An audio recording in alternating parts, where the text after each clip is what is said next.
السلام عليكم ورحمة الله وبركاته. أهلا وسهلا بيكم يا جماعة في فيديو جديد. فيديو النهاردة بإذن الله هنتكلم عن اللوحة بتاعة العدادات اللي بتبقى قدام حضرتك وحضرتك سايق. يمكن كتير جدا يشوف إن الفيديو ده إن هو عارف كل المعلومات اللي موجودة على العداد، وإن الفيديو ده يعني حاجة يعني سهلة جدا إن أي حد يعرفها. ولكن لو حضرتك عارف المعلومات دي فممكن تكون في حاجة حضرتك مش عارفها، أو لو حضرتك ملم بكل حاجة فالفيديو ده مش ليك. انما بقى الفيديو ده للناس اللي هي كل معلوماتها ان ده عداد سرعة وده عداد ار بي ام وخلاص. في معلومات تانية العربية بتبدأ تديها لك على التابلو اللي قدام حضرتك علشان تقول لك العربية بتتكلم معاك لو في عطل، لو في مشكلة، لو في حاجة. فمن خلال التابلو ده او من خلال الجزء اللي قدامك ده، هو ده اللي العربية بتقول لك لو في مشكلة ما انك تاخد بال حضرتك منها. فسريعا خلينا نبدأ يلا. طيب خلينا نتكلم على اول حاجة، نمسك كده حاجة واحدة واحدة. وهنتكلم اول حاجه من العداد الصغير اللي على الشمال اللي في الصوره اللي قدام حضرتك ده عداد البنزين، مؤشر البنزين. وحرف الاف اللي فوق ده معناه فل، ان ان تانك البنزين او خزان البنزين ممتلئ او فيه بنزين. انما الحرف اللي تحت ده اللي هو حرف الاي ده اختصار لكلمه empty او فارغ. ده معناه ان البنزين خلص او قرب يخلص. فطبعا بديهيا كده كل ما المؤشر بينزل لتحت البنزين كده بيخلص، كل ما المؤشر وهو فوق معنى كده ان ان العربيه فيها بنزين. طيب خلينا نخش على العداد اللي هو لازق فيه اللي هو الاكبر ده عداد الار بي ام بتاع المحرك او الموتور. في ناس كتير جدا كانت بتسالني هو ازاي الموتور بيتحرك، يعني ايه انت لما بتفتح الكبوت بتشوف الموتور ثابت حتى وانت مشغل العربيه، ما بيلفش ما بيدورش.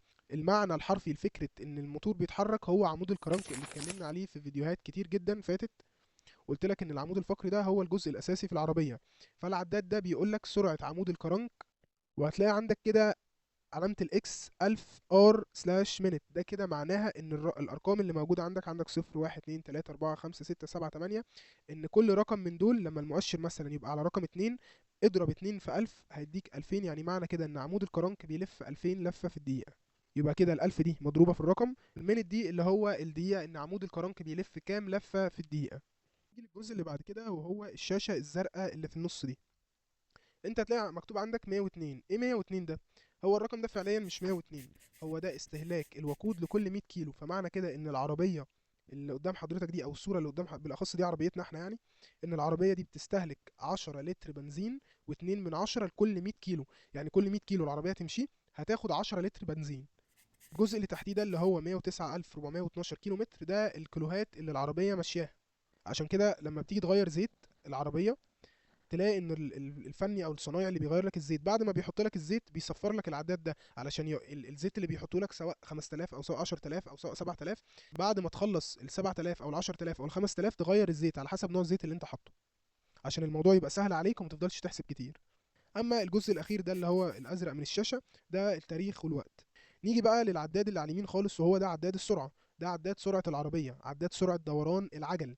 ده بكل بساطه دي بقى ارقام فعليه، انك انت لو المؤشر جاي على 20 يبقى انت ماشي كده على سرعه 20، يعني 20 كيلو متر لكل ساعه. يعني لو فضلت ماشي بالسرعه دي لمده ساعه والمؤشر على 20 يبقى انت خلصت 20 كيلو متر من الطريق اللي انت ماشيه في خلال ساعه واحده بس. والفرق ما بين العداد اللي على الشمال والعداد اللي على اليمين ان العداد اللي على الشمال ده بيقيس سرعه دوران عمود الكرنك، انما العداد اللي على اليمين ده بيقيس سرعه دوران العجل او سرعه العربيه.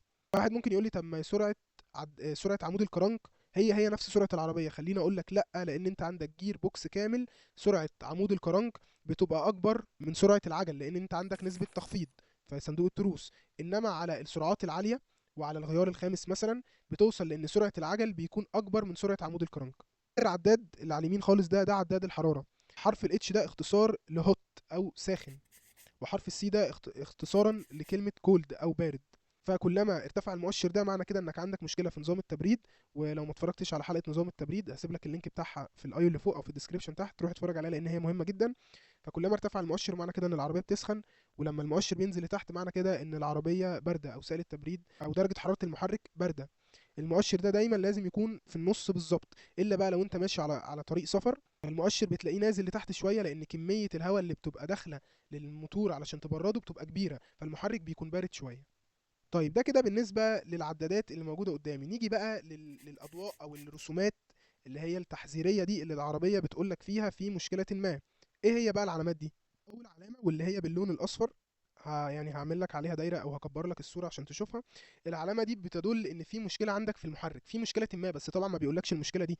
فانت في الحاله دي لازم تاخد العربيه وتروح لمركز الصيانه او الورشه اللي انت بتتعامل بيها، وتخلي المهندس اللي هناك يكشف لك على العربيه بجهاز كشف الاعطال، لان هي يا اما بتكون مشكله في المحرك، يا اما مشكله في الغاز العادم اللي خارج من العربيه. زي على سبيل المثال ان العربيه المخلوط جوه البنزين والهواء ما بيحترقش كويس، نسبه الاكسجين ممكن تكون عاليه، ممكن يكون عندك مشكله في حساس لامدا او حساس السنسور بتاع الاكسجين اللي بيقيس نسبه الاكسجين في العادم. فدي تشيك انجن، دي المؤشر او اللمبه، او اللمبه التحذيريه اللي بتقيس لك، اللي بتقول لك لو في مشكله عندك في المحرك او في غاز العادم. تاني علامه عندي اللي هي العلامه الزرقاء دي، ودي مش علامه لوجود اي عطل في العربيه خالص، دي علامه بتقول لك ان انت دلوقتي فاتح النور العالي بتاع العربيه. دي مش بتدل على اي حاجه غير على ان الضوء العالي بتاع العربيه في المصابيح الاماميه شغال. العلامه اللي بعد كده اللي هي باللون الاصفر اللي مكتوب عليها الاي بي اس، ومعظمنا عارف ايه هو الاي بي اس. ده نظام مانع الانزلاق او مانع الانغلاق في السياره، وده نظام في منظومه الفرامل، وده بيمنع العربيه ان الكاوتشات وحضرتك ماشي بيها لو فرملت مره واحده ان يحصل لها انغلاق، او الكاوتشات يحصل لها سليبنج او تتزحلق. فمعنى ان العلامه دي منوره قدامك، معنى كده ان انت عندك مشكله في نظام الفرامل الاي بي اس. فبرضه لازم تاخد عربيه حضرتك وتروح اقرب مركز صيانه او مركز صيانه اللي انت بتتعامل معاه، تقول لهم انا عندي اللمبه او التشيك بتاع فرامل الاي بي اس منور. في الحاله دي هم هيكشفوا لك عليها. طيب اللمبه اللي بعد كده اللي هي لونها احمر وفي حرف الاي في النص، ده كده دي لمبه فرامل اليد او الهاند بريك.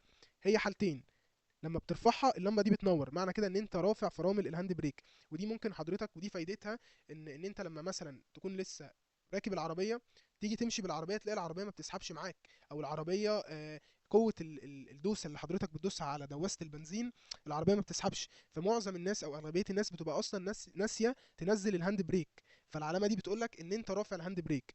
والحاجه التانيه ان هي ممكن يكون عندك مشكله في فرامل الهاند بريك. فالاشاره او اللمبه دي بتقول لك حاجتين، اول حاجه ان فرامل الهاند بريك مرفوعه، تاني حاجه لو انت نزلت الهاند بريك دي او فرامل اليد ولقيت اللمبه لسه منوره، معنى كده ان في مشكله في فرامل الهاند بريك. نيجي بقى لللمبه اللي هي الحمراء دي، ودي باينه قوي. دي اللمبه دي بتقول لك ان حضرتك مش لابس حزام الامان، وبعد اذنك البسه، لان حزام الامان مهم جدا يا جماعه. طيب اللمبه اللي بعديها او الاشاره اللي بعديها دي لمبه تحذير ان في عطل ما في الايرباج. يعني الايرباج بتاعتك لو لا قدر الله حصلت حادثه او في مشكله حصلت في العربيه او خبطت العربيه، الايرباج مش هتفتح. فبرضه في الحاله دي بتضطر تاخد العربيه وتروح لمركز الصيانه اللي حضرتك بتتعامل معاه، وتبدا تقول لهم ان انا لمبه الايرباج عندي منوره، وهم بيبداوا يفحصوا لك ايه هي المشكله. طيب نيجي للجزء اللي بعد كده، وهو العداد اللي على اليمين اللي هو بتاع سرعه العربيه، بتاع سرعه دوران العجل. اول لمبه عندك اللي هي باللون الاحمر دي لمبه او مؤشر الزيت. واللمبه دي لما بتنور بتقول لحضرتك ان عندك مشكله في نظام الزيت، او في سائل التزييت اللي حضرتك حاطه، يا اما بيبقى انخفاض في مستوى السائل، يا اما بيبقى عندك مشكله في الترومبه او المضخه بتاعه اللي بتضخ الزيت اللي بتاخده من الخزان تضخه للدوره، وبالتالي ضغط الزيت في الدوره ما بيكونش كفايه، بيكون قليل.